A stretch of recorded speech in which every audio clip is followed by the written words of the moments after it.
Brought to you by Agilus Diagnostics.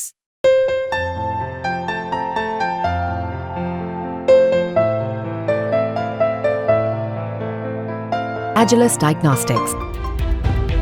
नमस्कार, आपके साथ मैं दीपिका शर्मा और आप देख रहे हो टाइम तक। वर्ल्ड क्राइम बुलेटिन में बात करेंगे डोनाल्ड ट्रंप पर जो फिर से हमला हुआ था, हमला करने की कोशिश की गई थी, उसके चलते जिस शख्स को गिरफ्तार किया गया था, अब उसके फ़ोन से कई खुलासे हुए हैं। दरअसल उसकी लोकेशन का पता लगाया गया है, जिसमें ये पता चला कि जिस गोल्फ कोर्स में डोनाल्ड ट्रंप गोल्फ खेल रहे थे, वहाँ पर वो शख्स करीब 12 घंटे तक रहा।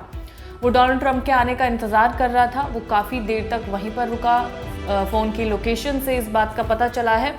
हालांकि उसने कोई भी फायरिंग नहीं की थी, इस बात का भी खुलासा हो चुका है। लेकिन जब उसकी राइफल लोगों को दिखती है, यानी कि जो वहाँ पर सिक्योरिटी मौजूद थी, उनको जब राइफल नज़र आती है तो तुरंत ही उस पर अटैक किया जाता है, जिसके बाद वो शख्स अपनी SUV लेकर वहाँ से फरार हो जाता है, लेकिन उसे बाद में पकड़ लिया जाता है।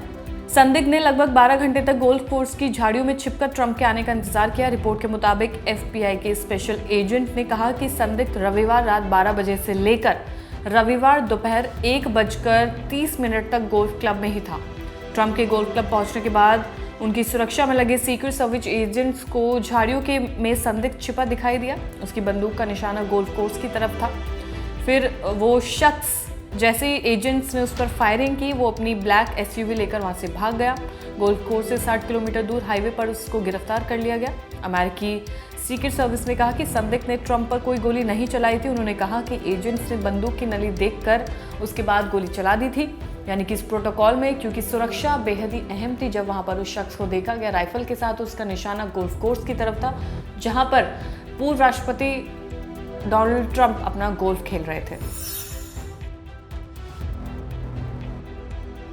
और अगली खबर, भारत ने वियतनाम को करीब $1 मिलियन राहत सामग्री भेजी है। दरअसल वियतनाम में लैंडस्लाइड और बाढ़ के चलते काफ़ी नुकसान हुआ है, कई लोगों की जान भी गई है, जहां पर अब भारत ने ये राहत सामग्री वियतनाम को भेजी है। करीब 8.4 करोड़ की जो राहत सामग्री है वो वियतनाम को भेजी गई है।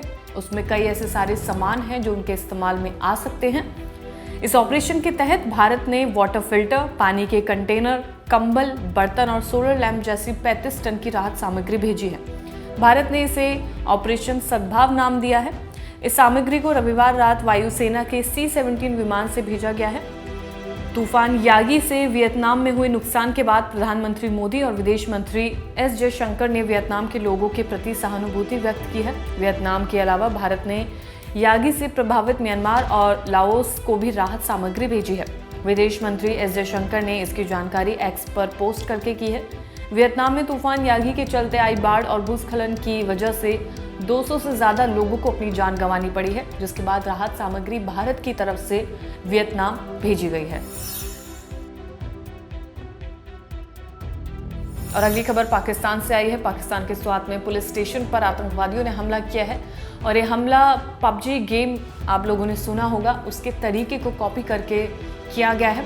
और PUBG गेम के चैट रूम में बातचीत की गई है। आपस में कोऑर्डिनेट भी आतंकवादियों ने इस चैट के जरिए किया है, जिससे पुलिस वालों के लिए या किसी भी एजेंसी के लिए इनका पता लगाना काफ़ी ज़्यादा मुश्किल हुआ।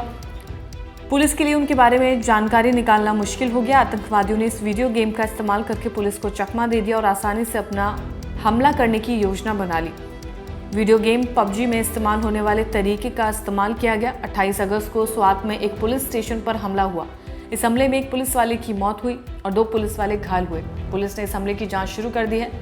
पहले पुलिस ने सोचा था कि आतंकवादियों ने हैंड ग्रेनेड फेंका था, लेकिन बाद में पता चला कि उन्होंने एक बम बनाकर फोड़ा था, और इस बम को भी आतंकवादियों ने पावर बैंक से बनाया था। और इस PUBG गेम के तरीके का इस्तेमाल किया गया, चैट रूम का इस्तेमाल किया गया, जहां पर इन आतंकवादियों ने आपस में कोऑर्डिनेट किया, बातचीत की और फिर इस हमले को अंजाम दिया गया। और अगली खबर, अमेरिका के विदेश मंत्री एंटनी ब्लिंकन मिस्र की यात्रा करेंगे। जो इजरायल और हमास की जंग चल रही है, उसके सीज फायर को लेकर बातचीत की जाएगी और बंधकों की रिहाई के लिए भी बातचीत की जाएगी। कई बड़े लोगों से, बड़े अधिकारियों से ये मीटिंग की जाएगी। अमेरिका, कतर और मिस्र कई महीनों से इजरायल और फिलिस्तीनी समूह से युद्ध रोकने और इजरायली बंधकों और फिलिस्तीनी कैदियों को रिहा करने के लिए समझौता कराने का प्रयास कर रहे हैं। गाजा में हमास लड़ाकों द्वारा बंधकों की हत्या से इजरायल में लोग काफ़ी ज़्यादा आक्रोशित हो चुके हैं। कुछ दिन पहले बंधकों की सुरक्षित रिहाई में इजरायल सरकार की विफलता के विरोध में कई संगठनों ने सोमवार को हड़ताल का आह्वान किया था। अब हाल ही में एंटनी ब्लिंकन मिस्र की यात्रा करेंगे और वहां पर युद्ध विराम के लिए और लोगों की रिहाई के लिए तमाम बातचीत की जाएंगी। और फिलहाल इस वर्ल्ड क्राइम बुलेटिन में इतना ही। ताज़ा खबरों के लिए आप देखते रहिए क्राइम तक।